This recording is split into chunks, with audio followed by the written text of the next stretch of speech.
Hello and welcome to Human Resources Management 6302. And today we're going to talk about the law. This should be week 4 in your syllabus. I'm Dr. Casper. I'll be your host for today. I don't think it likes that button. So what you should know, what you should remember from today, many of the things that we're going to go over. We're going to talk about the major laws and regulations that affect the people processes of most organizations, and human resources generally seen as the expert in implementing these laws, although lawyers get involved typically in the more complex and when some of these, if you have a violation, go to court. We're going to talk about how to avoid illegal discrimination and harassment. That's always an important and fun topic. So I wanted to start off with this, and this is why you need to pay attention to these laws. There is a liability for you as a human resources professional if you violate willfully, or even because you don't know, any of these regulations, especially the Fair Labor Standards Act. Talks about paying people overtime. FMLA, Family Medical Leave Act, some state tort laws, negligent referral or hiring. If you hire somebody that you know is a sex offender and they hurt one of your employees, we have also a right. It's a dichotomy, if you will, but we have the responsibility to protect other workers in the workforce. And there are some state non-discrimination laws as well. Even if you get the case dismissed against you, $100,000 or more of your personal money perhaps, just to get the case dismissed. Now, if you broke the law of yourself and didn't involve the employer and it wasn't part of what they did, you will find yourself on your own. If you and the corporation are involved in perhaps a violation, you expect your employer to defend you and defend the organization. But if you were negligent in and of yourself, don't expect the corporation to jump in and help you because you may no longer work at that organization. Governmental oversight. Of course, we have the Congress who writes the laws. We have the Supreme Court, or the judicial system that interprets the law, and the President of the United States organization, what we call the executive branch, that enforces the laws and oversees regulatory agencies. Equal employment opportunity. What does that mean? Well, it's a condition in which all individuals have an equal chance of employment, and it is irrespective of race, color, religion, sex, age, disability, and national origin. Government efforts to enforce this include constitutional amendments, legislation, executive orders, and court decisions. So let's talk about the major laws and regulations. We're going to talk about them in a somewhat abbreviated fashion here. 13th and 14th Amendment abolish slavery and forbid states from taking life, liberty, or property without due process of law. Also prevent states from denying equal protection of discrimination. Applies to government and individuals as well. So we get to the Civil Rights Act of 1866 and 1871. 1866 granted all people the same property rights. 1871 granted all citizens rights to sue in federal court if they were denied or deprived of some civil right. The Equal Pay Act of 1963 says that men and women should be paid equally. Title VII of the Civil Rights Act is a major law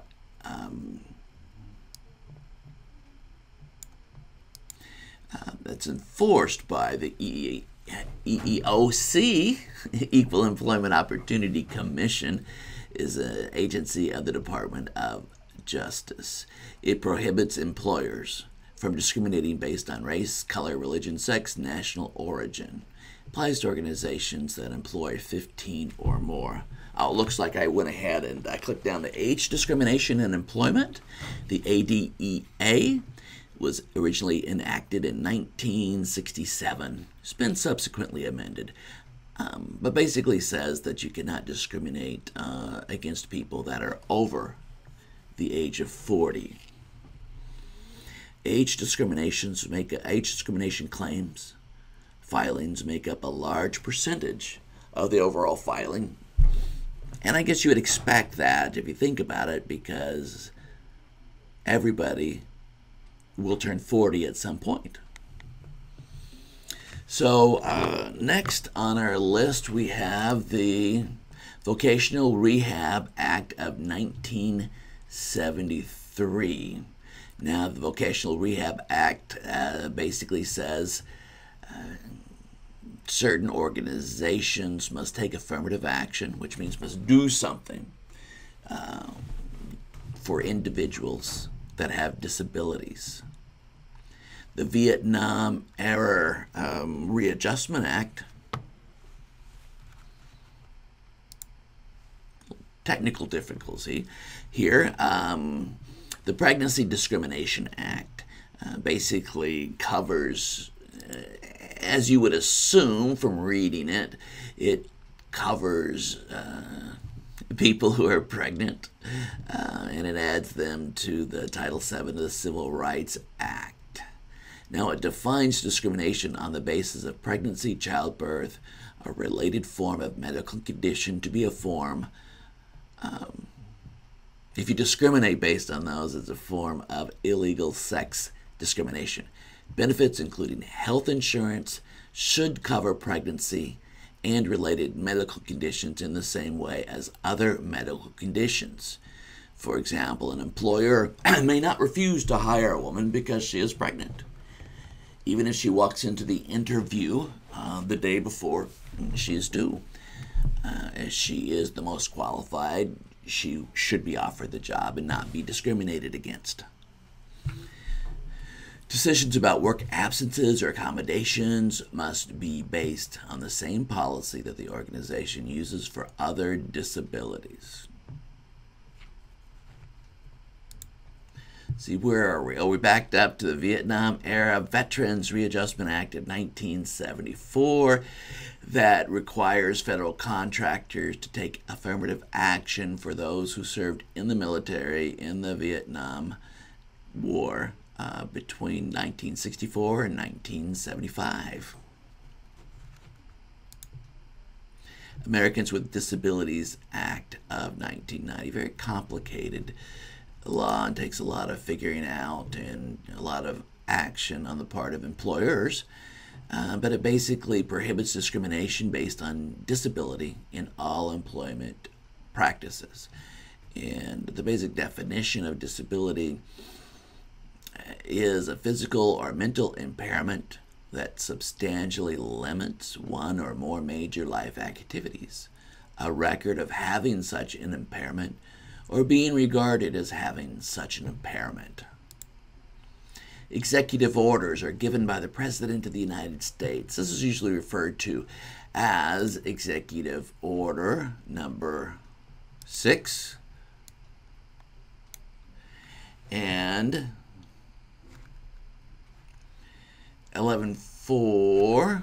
Well, let's see. Oh, there it is for Vietnam veterans. So basically, President Lyndon Johnson ordered this executive order. It covers organizations receiving a certain amount of money in federal contractors from the government, and these organizations must develop an affirmative action plan. It's a complex document that takes into account your local areas, minority mix with the company.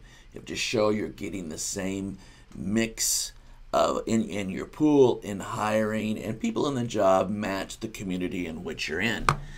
For example, the rate of utilization for Native Americans in Oklahoma is going to be much higher than the rate of utilization for Native Americans in Texas, because they make up a greater percent of the population. Now, it does say that contractors and subcontractors that get large contracts from the government are covered, but I will say that pretty much everybody believes that they're covered and creates this large document.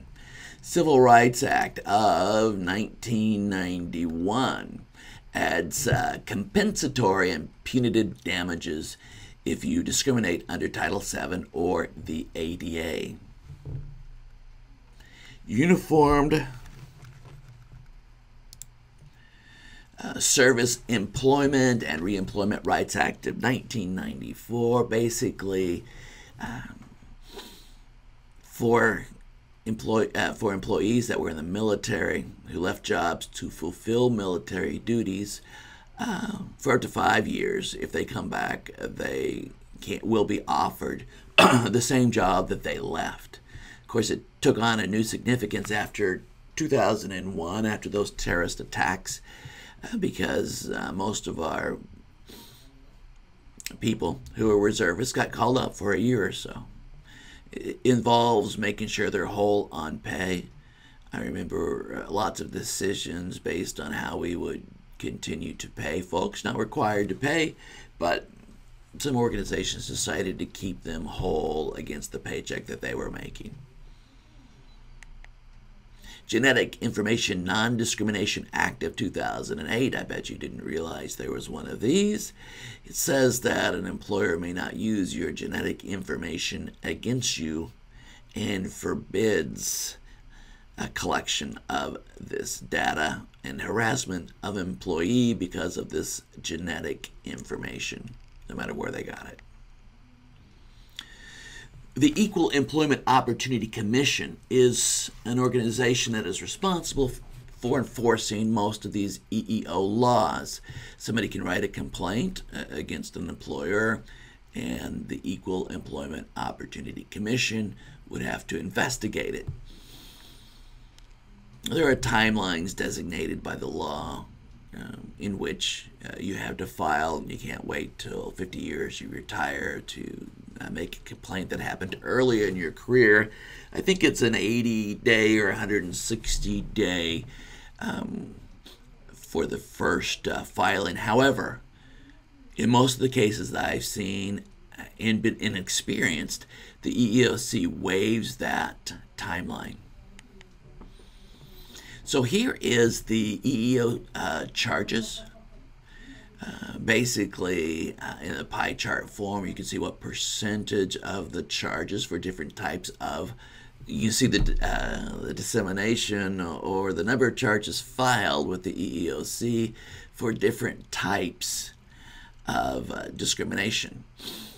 Let's see, for equal pay, it's much less. Disability, sex, race, retaliation, age, origin, etc. So the Office of Federal Contract Compliance, OFCCP, procedures, is another regulatory agency that is responsible for enforcing executive orders such as the Affirmative Action Plan.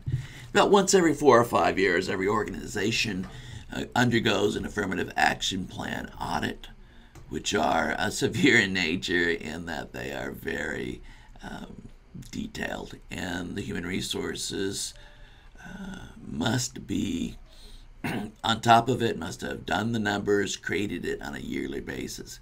Now, the CEO is responsible for signing off on it so that the organization can't say, well, that was something that HR did. It's responsibility of the CEO. If the contractor is out of compliance, the employer, like I said, most organizations have some sort of government contract. If not, they do this anyway.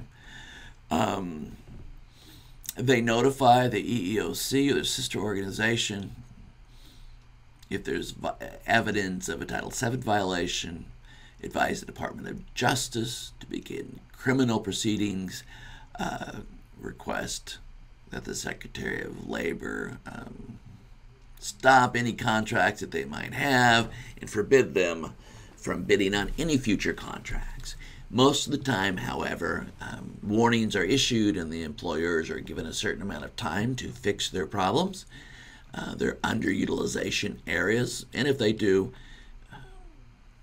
then these then these penalties are not assessed. So workplace discrimination. Let's talk a little bit about that.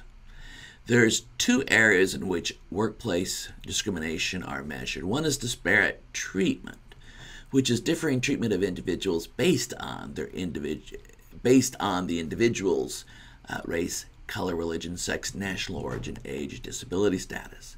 And then there's disparate impact, which is a condition in which employment practices are seemingly neutral, yet disproportionately exclude a protected group from employment opportunities. So sometimes a job requires, it's called a bona fide occupational qualification, a woman or a man, a locker room attendant, for example. And that's clear that there's going to be disparate treatment of people that apply for that job. But if the company can show BFOQ, then they are okay with respect to disparate treatment of the pool of candidates.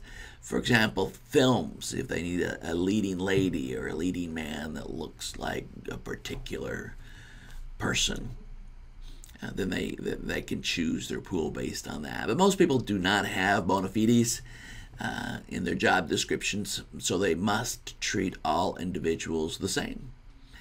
Impact, it's a little bit different, but impact is when the condition of the employment's seemingly neutral, like a test of some sort, or hiring based on employee referrals. If most of your employees are a majority and they refer their friends, they happen to be the same majority class, that could create disparate impact. One of the ways, and the major way to avoid all of this, is to only assess candidates based on their skills, and that the skills that you're measuring, the knowledge, skills, and abilities, are based on relevant, valid measures, that the company's employment practices lack obvious discriminatory content is very important. So even if something that looks neutral discriminates, that creates disparate impact in your process. And that's measured by what's called the 4/5 rule or the 80% rule. Evidence for this disparate impact, purposeful or not, is measured by what's called the 4/5 rule. 4/5 rule basically says that an organization's hiring rate for a minority group, if it is less than 4/5 the hiring rate for the majority group, then they have disparate impact. So, for example, a construction firm has 100 new openings to build a new casino in Glassboro. Out of 300 applicants, 200 are black and 100 are white. Simplifying this equation, obviously. They hire 20 of the black candidates and 80 of the white candidates. Well, let's walk through how we would calculate disparate impact. So the rates of hiring, the black hiring rate, 20 out of 200 is 0.1, 10%, and the white hiring rate is 80 out of 100 applicants, or 80%. So if we look at a rate comparison to create that 4/5, 0.1 divided by 0.8 is 0.125, or 12.5%. You can look at it as it has to be 80% or greater. So since 1.125 is lower than 0.8, the requirement has not been satisfied. So what are some of the major business responsibilities based on the law, the regulations and the law? Well, do not discriminate. Do not choose people for promotions or hiring based on anything other the knowledge, skills, and abilities. You must provide reasonable accommodation for religious practices under the religious practices and discrimination under the ADA. What does religious practices mean? Well, there's a lot of case law indicating what it does mean. There may be special clothing, jewelry, hair, beards, that sort of thing. Maybe time off for holy holidays. Anything that's reasonable accommodation must be granted. The same for, as we talked about, under the ADA for disability status. And then they must provide a workplace environment free of sexual harassment. Many of these topics that we're talking about today are just introductory. Almost all of these have or could have a 1 or 2 or even a semester worth of material. Sexual harassment in the workplace refers to unwelcome sexual advances, requests for sexual favors, and other verbal or physical contact of a sexual nature. When submission to such conduct is made explicitly or implicitly a term or condition of an individual's employment. I know that was a long sentence. Submission to or rejection of such conduct by an individual is used as the basis for employment decisions affecting such an individual, or such conduct has the purpose or effect of unreasonably interfering with an individual's work performance, or creates an intimidating, hostile, or offensive work environment, is a violation of sexual harassment or keeping your organization free of sexual harassment. Organizations can prevent sexual harassment by developing a communications and a training plan that defines and forbids it, and providing means for an employee, a safe means for an employee to complain and to be protected. Organizations are required to maintain and follow affirmative action plans. There are posters and other information that must be posted at the work site. So these are some of the things that organizations need to do to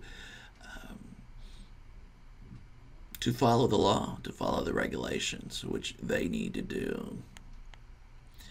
So, human resources, the law, Human Resources 6302. This was just a general introduction. We do have a course on human resources law associated with the HR degree. And of course, this is just a general statement. I've said that before, but I want to be careful that you don't feel like I've made you experts in human resources law by going through some of these. But I do hope that you have an understanding that there are regulations and laws that human resources professionals need to understand and need to follow to keep their workplaces in compliance. Thank you.